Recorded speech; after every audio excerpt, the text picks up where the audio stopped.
A Florida school's permission slip policy for Black History Month ignites a fierce debate on educational rights and inclusivity.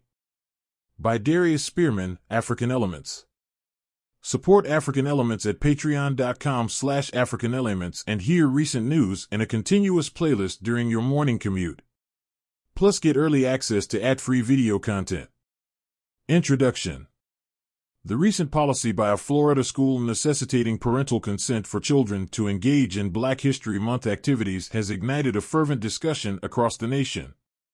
Initially, this move mirrors the growing concern over educational content and the extent of parental control within schools. Importantly, it spotlights the delicate balance between fostering an inclusive curriculum and respecting parental rights.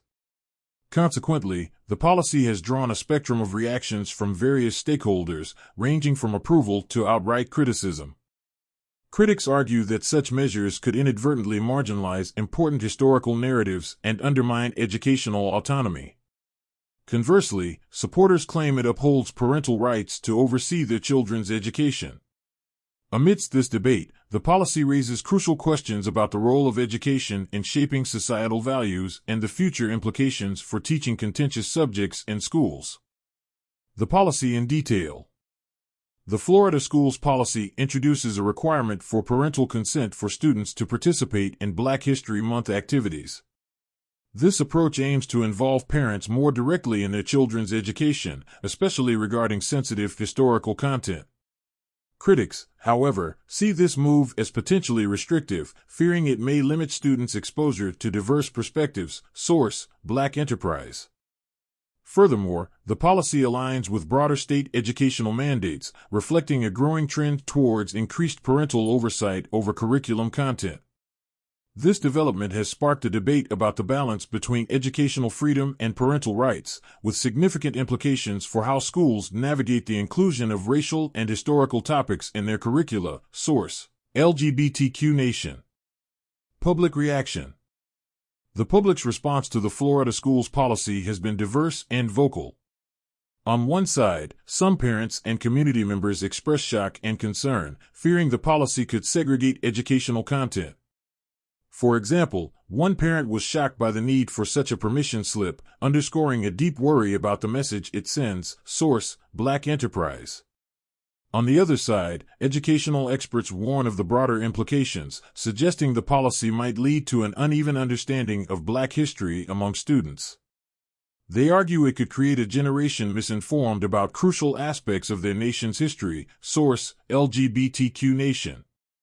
This reaction showcases the complexity of balancing educational integrity with parental oversight, sparking a broader conversation about inclusivity and historical accuracy in school curricula. Expert insights on educational policy. Educational experts express deep concerns about the Florida schools policy. They argue that such requirements might hinder an inclusive learning environment. For example, Marvin Dunn, a professor at Florida International University, emphasizes the risk of creating a generation misinformed about Black history due to unequal learning opportunities. Source: Black Enterprise. He contends that parental decision-making in educational content can lead to a fragmented understanding among students. Additionally, critics argue this move aligns with broader educational trends in Florida that caution teachers about discussing certain topics, potentially limiting academic freedom.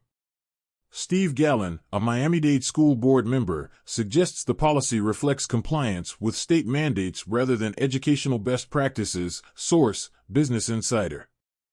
The intent of the DeSantis attack on education is to make schools more cautious, to make teachers more cautious about what they teach, and it's working, Dunn explains, highlighting the serious consequences of such policies on educational content. Source: Black Enterprise. Legal and ethical considerations. The policy aligns with state mandates requiring parental consent for certain educational content. However, it raises ethical questions about the role of education in fostering an inclusive understanding of history and the potential consequences of segregating educational content based on parental consent. Experts voice concerns over the Florida schools policy requiring permission slips for Black History Month activities. They argue this could lead to unequal learning opportunities. When parents decide on educational content about Black history, it might create a generation misinformed about the subject, states an educational expert, source, Black Enterprise. Furthermore, critics see this policy as part of a larger, worrying trend in education.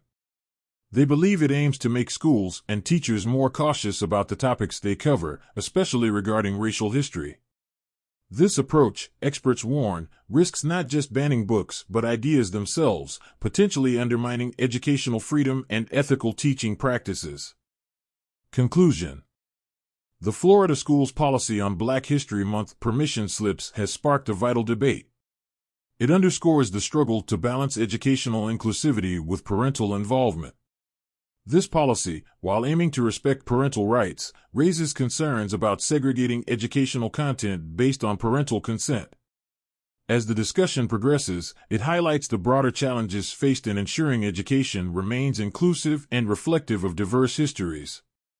This scenario calls for a careful examination of how educational policies can best serve all stakeholders in a diverse society.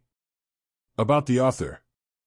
Darius Spearman is a professor of Black Studies at San Diego City College, where he has been pursuing his love of teaching since 2007. He is the author of several books, including Between the Color Lines, A History of African Americans on the California Frontier through 1890. See more Black news and history content at africanelements.org.